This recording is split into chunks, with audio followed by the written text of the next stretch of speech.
On Friday evening, May 7th, Colonial Pipeline reported that its pipeline system had been subject to a ransomware cyber attack. Colonial chose to shut down its pipeline operations as a precautionary measure and to ensure that the ransomware could not migrate from business computer systems to those that control and operate the pipeline. We've been in ongoing contact with Colonial, and the President continues to be regularly briefed on the incident and our work. Colonial is currently working with its private cybersecurity consultants to assess potential damage and to determine when it is safe to bring the pipeline back online. Thus far, Colonial has told us that it has not suffered damage and can be brought back online relatively quickly, but that safety is a priority, given that it has never before taken the entire pipeline down.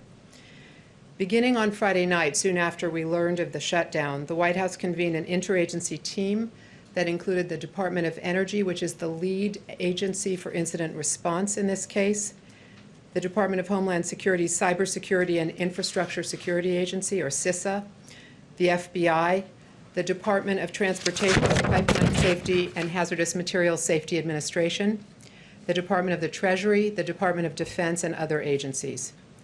To give you a sense of what we've been doing together since that first meeting, we have met throughout the weekend.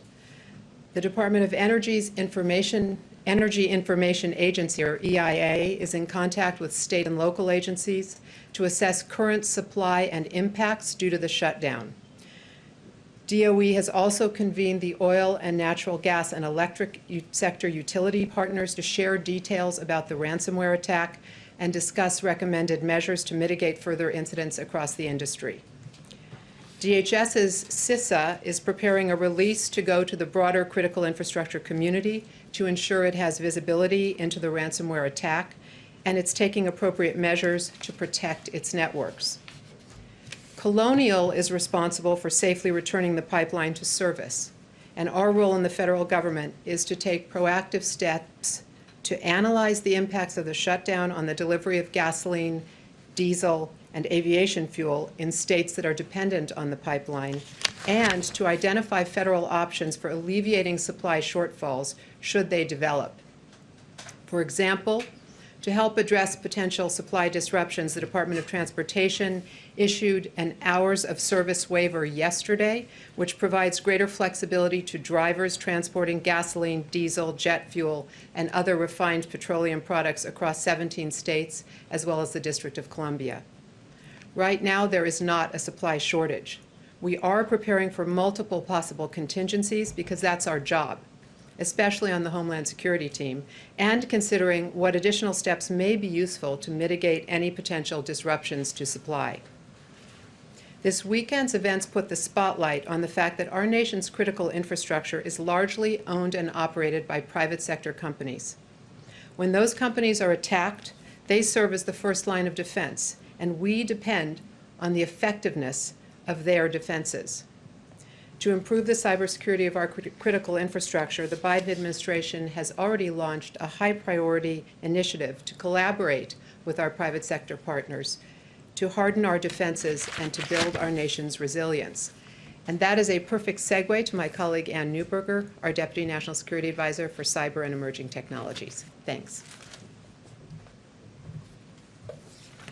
Thank you, Liz. Good morning, everyone.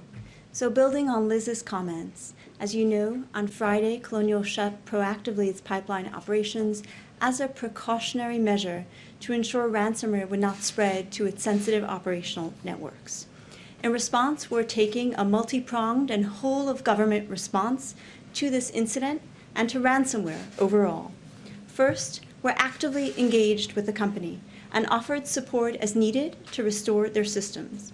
Right now, they've not asked for cyber support for the federal government, but we remain available to meet their cybersecurity needs. Second, we're aggressively investigating the incident and its culprits. As part of their work today, FBI released a flash alert with indicators of compromise and mitigation measures once infected. The FBI identified the ransomware as the DarkSide variant, which they've been investigating since October of last year. It's a ransomware as a service variant, where criminal affiliates conduct attacks and then share the proceeds with the ransomware developers. We recommend all critical infrastructure owners and operators use the indicators that came out in the FBI flash to protect themselves. And if other entities are infected, please notify the FBI. Third, the government is convening stakeholders more broadly to ensure everybody has the information needed to protect themselves and to rapidly share information. This morning, the Department of Energy convened calls with the electricity and oil and gas sectors to keep them informed. The Departments of Energy, Transportation, and DHS, and others will be sharing further indicators of compromise with the Sector Information Sharing and Analysis Centers, or ISACs. And the Department of Energy will be holding additional calls with critical infrastructure sector owners, as well as state and local leaders, to ensure everyone has the latest information about how to protect themselves. Fourth, we're taking the threats posed by ransomware seriously with several initiatives. First, we'll focus on industrial control systems. Critical infrastructure, as Liz noted, in the United States is largely owned and operated by the private sector, which determines their cybersecurity protections are applied to their systems. Under that context, in mid-April, the administration launched a new public-private initiative to enhance the security of critical infrastructure systems and improve visibility across their operational control systems, the systems on which all Americans depend.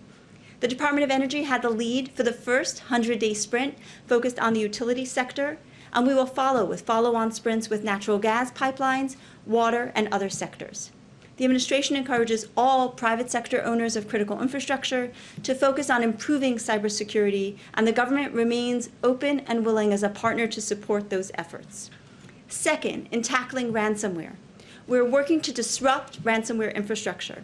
The FBI recently worked with international partners to disrupt two particular strains of ransomware, the Emotet and NetWalker strains. More recently, DOJ has established a ransomware task force to ensure it can better investigate and prosecute ransomware actors.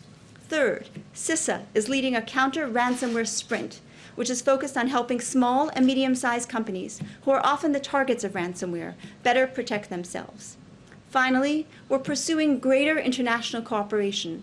Ransomware affects countries around the world to address ransomware, because transnational criminals are most often the perpetrators of these crimes, and they often leverage global infrastructure and global money laundering networks. Indeed, to combat the exploitation of virtual currencies that are often used for payment in ransomware, the U.S. Treasury has also been leading international efforts, including driving development and adoption of virtual asset standards under the Financial Action Task Force.